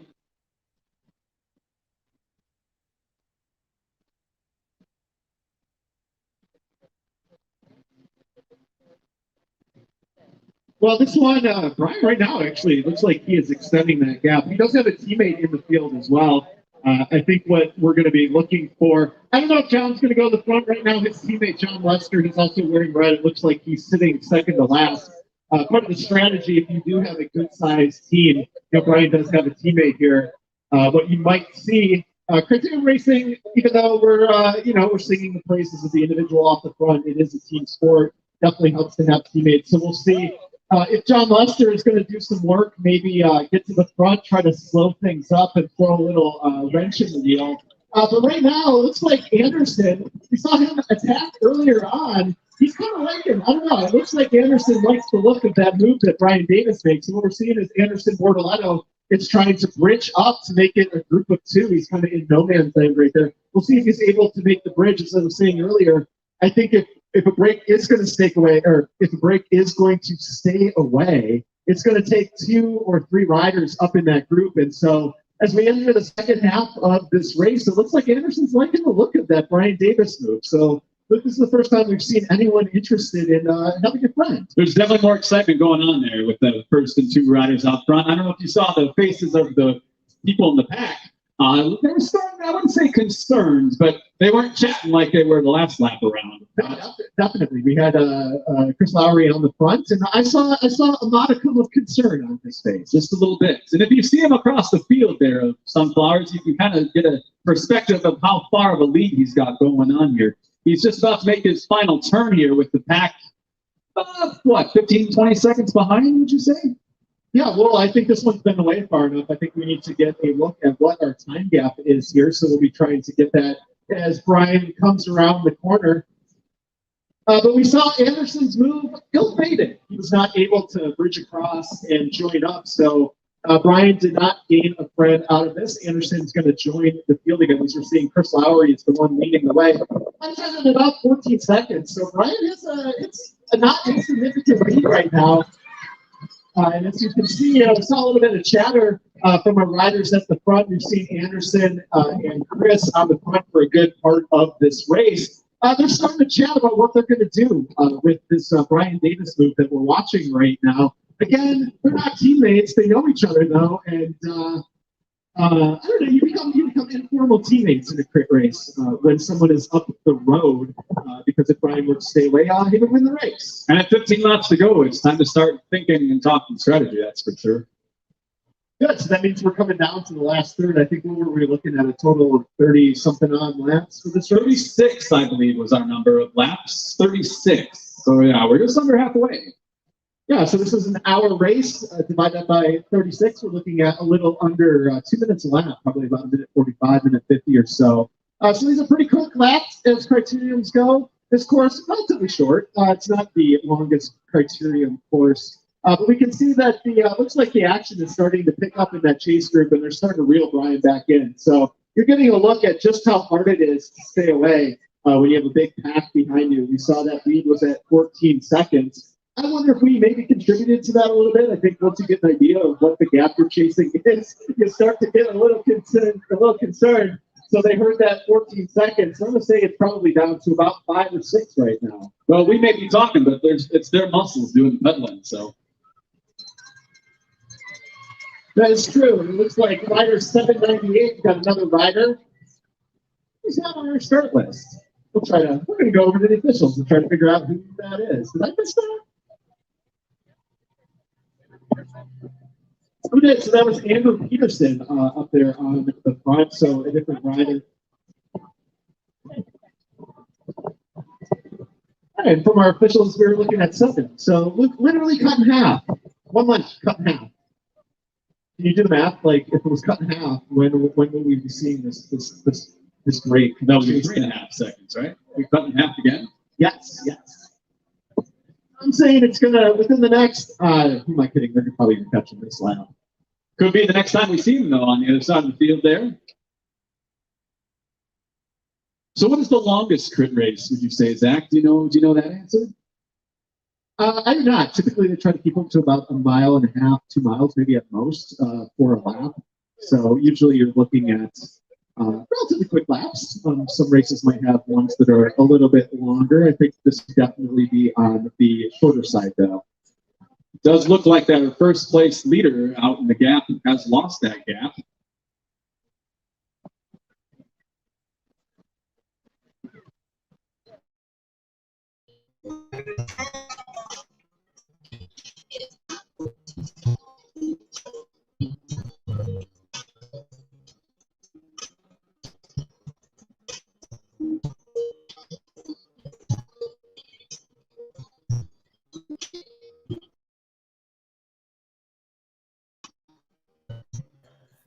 Well, Lane, can you hear us a little bit?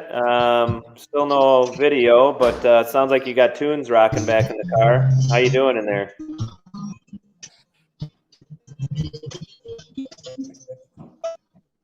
No, still not enough. All right.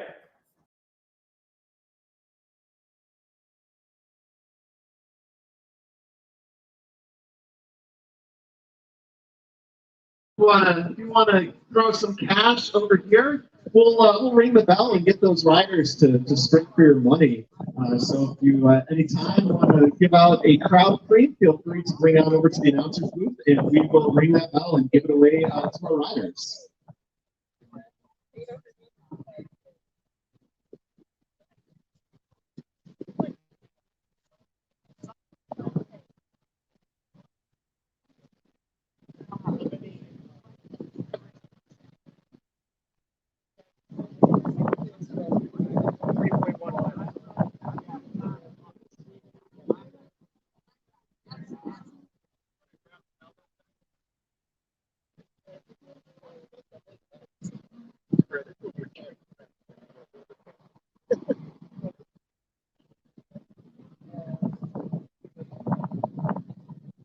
That's all right. So through here, we're going to make some things interesting with the cash cream.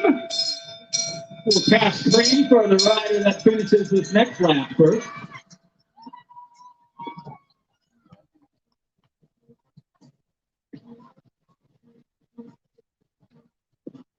We are looking at 11 to go. Luke, you know what? I just learned about this. You announce crits and pretend like you know what's going on. We are always still learning about things, and we've got this thing called the gambler's cream, which I love. And so I think what we're going to do for these guys is we're going to ring the bell with 2 to go. And so whoever comes across, it's like a gamble. Do you want, with 1 lap to go, do you want to be sprinting for some cash, or do you want to sit in and try to win the race? That's a tough call. Do we tell them what the cream is for that, or do we just leave it anonymous? Because then you never know. No, we're not that bad. We're not going to do a merch cream for a gambler's cream. You got to do cash. You're gambling for cash. And then it becomes really legendary if you win the gambler's cream and then win the race. So that becomes like the stuff of legend and the stuff that people remember.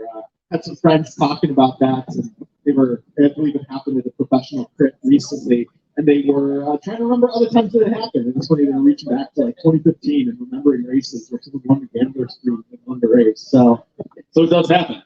It can, yes, it can. It's got to take a lot of energy, though.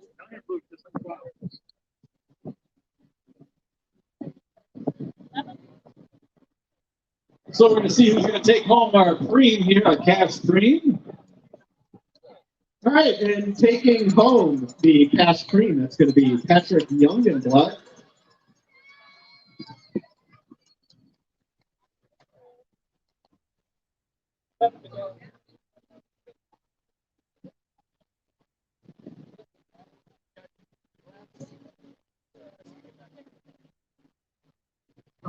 All right, so a rider who went down in that corner, that was Chris Lowry. Hopefully he is okay.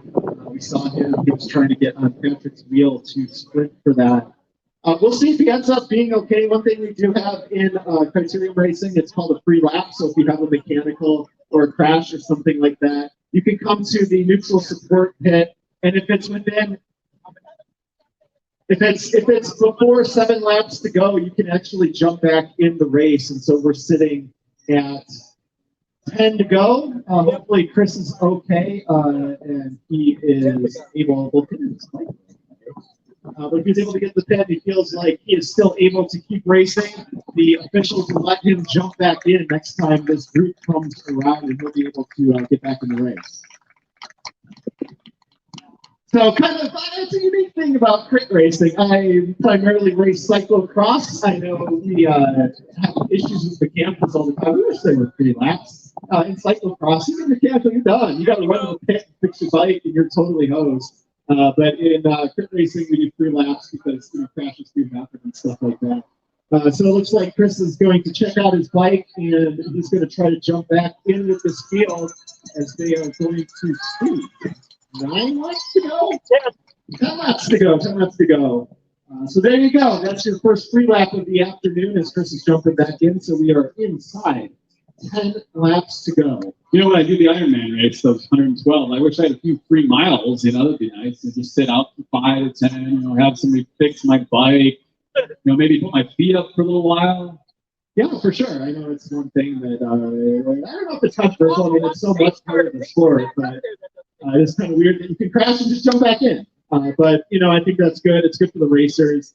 It makes for better racing, and it can really have a situation. You might have a situation where stuff happens, and sure. So it makes sure that you get to finish your race, and we'll see. I'm gonna see Chris will be back. I'm sure he's gonna be feeling that one a little bit. Looked like on that crash he kind of slid out on that corner, so probably would have been road rash, but nothing broken or anything like that. He looked like he was hurting a little bit, though. Definitely looked like he was hurting. But he still had more fighting for him as he got back in the race. Yeah, and I think what you saw with that corner, you saw Patrick go in first. Again, he was our 2019 winner. I mean, if you had to ask me, I would say that Patrick and Chris are the 2 strongest riders in this race. And so I think part of that for them, too, was trying to size up that last corner and get a feel of how they're going to play the end of this race when they try going for the win. So I think there was a little bit of that happening. You saw that Chris is going to want to adjust his line. He's going to want to try to figure out what he did wrong with that corner that caused him to slide out. But Patrick has a good idea to try to repeat here. Looks like things, though, are slowing up as we get inside the go. This is the first time we've really seen this bunch up. You know, we're starting to see a couple riders across bunching up a little bit here. But, I think it's going to start to feel a little bit strategizing, feeling each other out. Maybe we'll see one more attack go here. But right now, I think we're starting to get to that point where we're going to be seeing a sprint finish in this race. Well, you got me excited for this this gambler sprint here. Once we get to 2, you know, if they're still holding that pack, let's really make things interesting.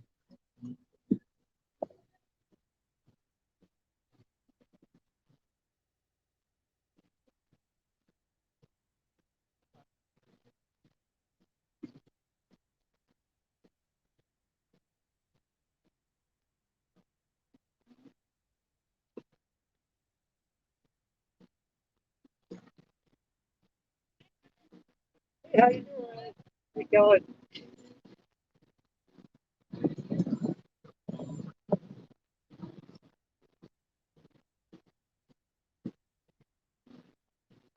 Oh.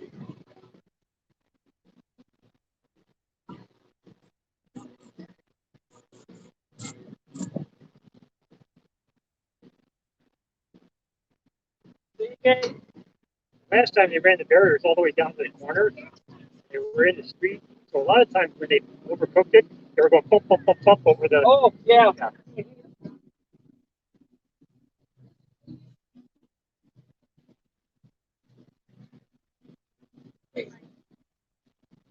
Stay.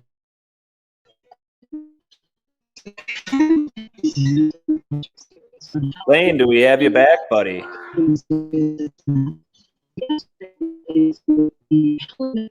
Lane, do we have a connection?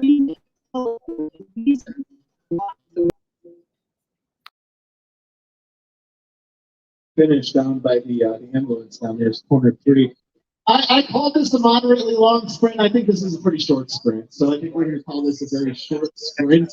And I think we saw with Patrick taking that cream and having a little bit of an uphill kick to it.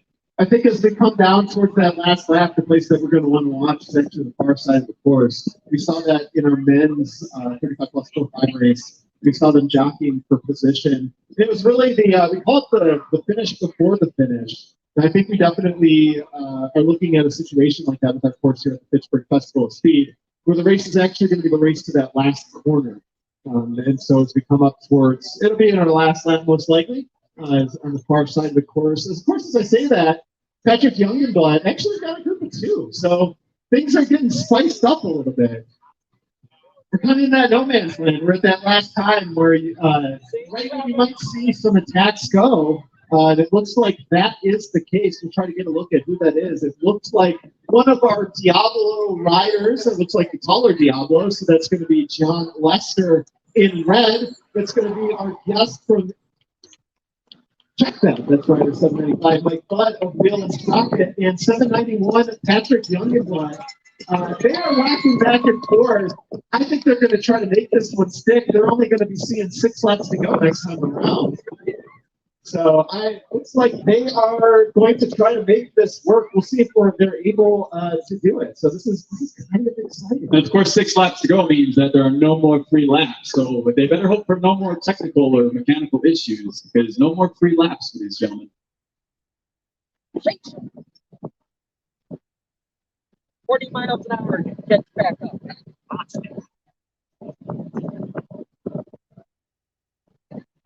I'm feeling the head. Yeah.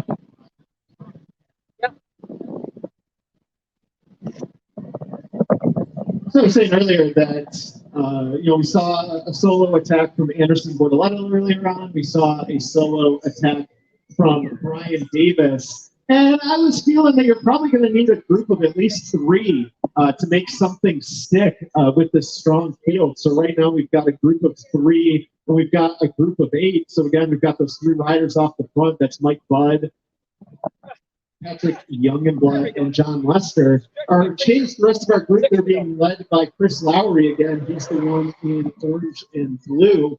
So these 3 guys, I mean, this is it. Right now, might as well make this stick. You're seeing the 3 riders seeing 6 laps to go, while everyone else, we've got Chris and Anderson still on the front.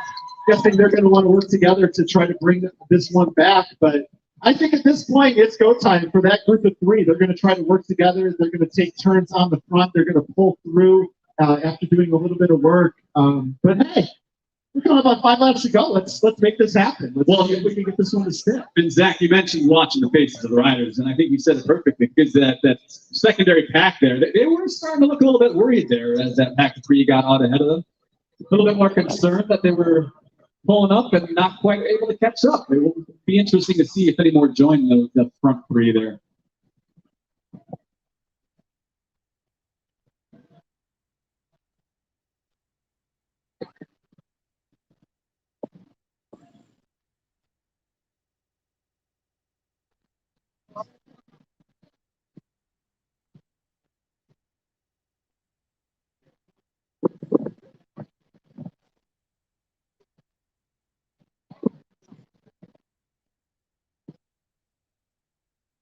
We're going to be seeing 5 to go. So we're going to see 5 to go. We'll try to get a look at the time gap. It looks like, by my eye, they extended it a little bit on that lap. So we'll try to get a look at what our three riders off the front are looking at. This part of the course, though, a little bit of a tough one. So we're looking at about an 8-second gap right now. As we're going to be seeing a new rider on the front racing for Midwest Orthopedic. That's Taylor Lawrence doing the work. One of the tough things, they're facing two tough things as they come across here in front of you. One, if you look towards corner 3, it's a little bit up and uphill, so they have to put in a little bit extra work on that uphill. But they're also facing a headwind. You can kind of see in the announcer's booth, it looks like our wind is blowing from left to right here. And so this is going to make this a very tough stretch. At the same time, when they get to that back stretch, that the group of 3 is really going to benefit from having that tailwind. It's much tougher when someone's off in the tailwind to chase them down and the speed appropriately here at the Fitchburg Festival of Speed. Fitchburg Festival of Speed will be pretty high on that back side. But again, our race situation, we've got a group of 3 off the front. John Lester is the one in red. Mike Budd is the one in white. And Patrick Youngenblood is the one in the bright day glow yellow of Bella Cause Central. And again, by my it looks like they're extending that lead. That gap is definitely extended for sure. I haven't even seen the second pack. There they come now, just on the other side of the sunflowers. And again, we have 2 of our 3 podium finishers from 2019 are in this lead group. Patrick won this race in 2019, and John was also on the podium. Our other podium finisher was Anderson. Anderson guy, I forgot at this point. But even Brian Davis. Brian Davis. So, you know, a good amount of our firepower is up in that lead group. And again, as we see, Chris Lowry is the one on the front. He's kind of looking around. He's asking if anyone else is going to help him here. And I don't know if he's going to see it. Right now, it looks like a lot of confusion, a lot of looking around, a lot of not knowing what's going on in that chase group. And to me, that means that I think there's a really good shot that this break is going to stay away. And one of your race winners is going to come out of that group of 3. So it looks like we're looking at 15 seconds for that break, probably the biggest break of the day that we've seen. They're going to see 3 to go when they come around next time. So we are coming down to it. We've got a group of 3. The needle is pointing towards this break is going to stick, and our winner's going to come out of this breakaway. You still want to do the gambler's dream with this 3? Nah, We'll pass. All right. That's what that's a good thing going. Black. Yeah. Yeah. I said I don't like chasing the sounds good.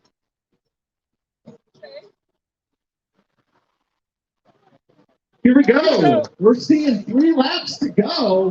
Their lead is still growing. Looking back over the front, this is it. So this your race winner of this race is going to come out of that lead group of 3. I think we saw a lot of confusion among the chase that last time around, and as you can see, we see one of their riders trying to bridge across. It's going to be Daniel Lawrence from Midwest Orthopedic.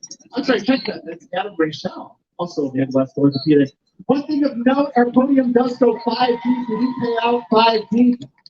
So right now, Adam is making a play It's not on the three-person podium. It'll be on the four. It'll be on the wide-angle podium. Take up some cash money though if he's able to make this secondary break stick. I don't think he's going to catch those lead three though.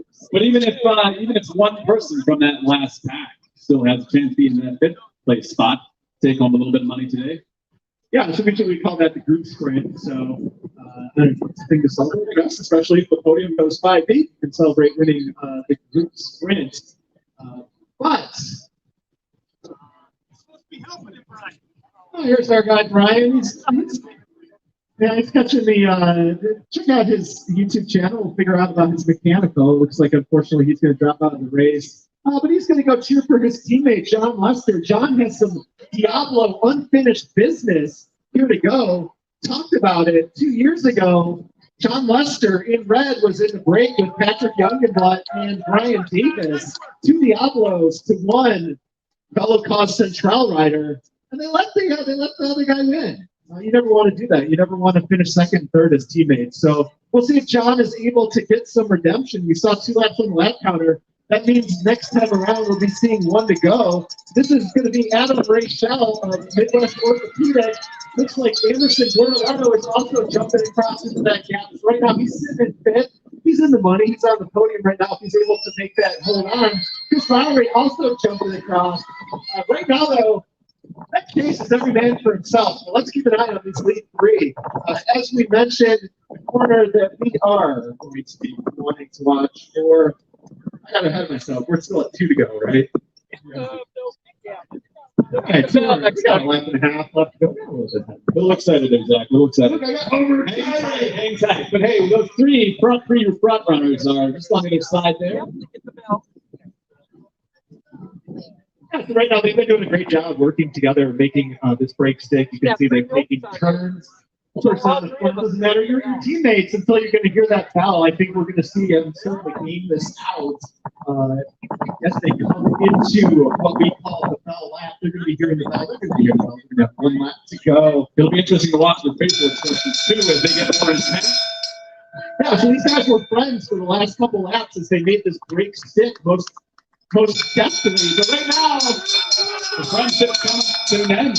They are not friends anymore. Again, your rider in white is Mike Budd. Your rider in Dago yellow is Patrick Youngenblatt. And your rider in red is John Lester. As we saw in the previous race, I think we're looking at a finish before the finish situation. We're going to want to look on the far side of the course. They're going to be sprinting for that last corner. That is going to be, I think, where the race is decided. You're still money for places 4 and 5, so I mean, they could come out of this pack here. But as sprints go, this is a fairly short sprint finish. We saw in our previous race that it was the first rider to the last corner who won the race. So as we look out towards the far side of the course, we're going to be looking for these guys to start competing. They've been working together, but now it's each man for himself. As they try to take home the win here. This is our Masters 35 plus category race. And I think that we'll see what happens. Right now, it's John Lester on the front as we look towards the far side of the course. Looks like no real attacks, though. Still kind of working together. Right now, though, Patrick Youngenblatt, we saw him win the Sprint Cream earlier on. We saw him win this race a year ago. He is sitting second wheel. Looks like John, though, is going to be the first one to our final corner. We'll see Patrick making his move, though. Patrick coming around the outside, John going on the inside. Patrick Youngenblatt, he looks back. It looks like he is going to make it stick and play that perfectly. Patrick Youngenblatt, that was textbook. He played that perfectly. He sat in second wheel. He went wide. John went inside. He also has an insanely strong sprint. That was an impressive win. You saw great break racing from Patrick Youngenblatt there to win this race for the 2nd year in a row. Yeah, though, our podium now still up for grabs. We're going to go 5 deep in, coming around in. It's like 4th place. That's going to be our friend from Illinois, Martin Rudnick.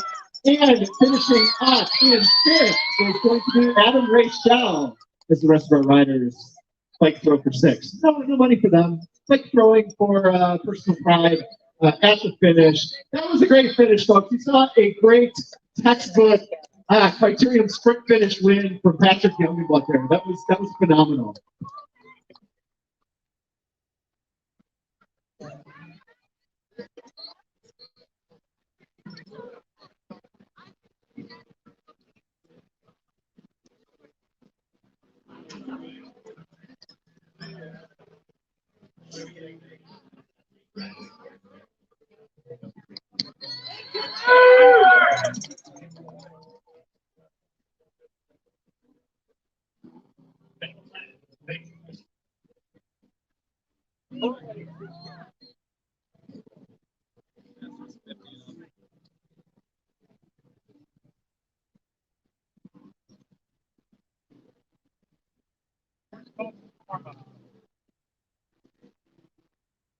Of course, it is open for pre-ride if you want to fill out. So if you're ready to look at our course here at the Fitchburg Festival of Speed.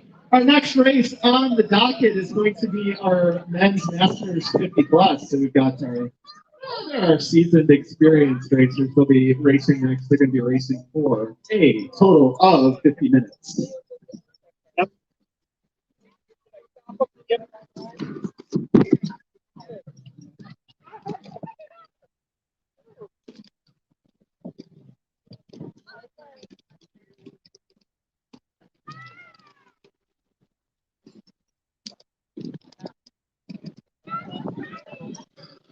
There you go. I'm getting the hang of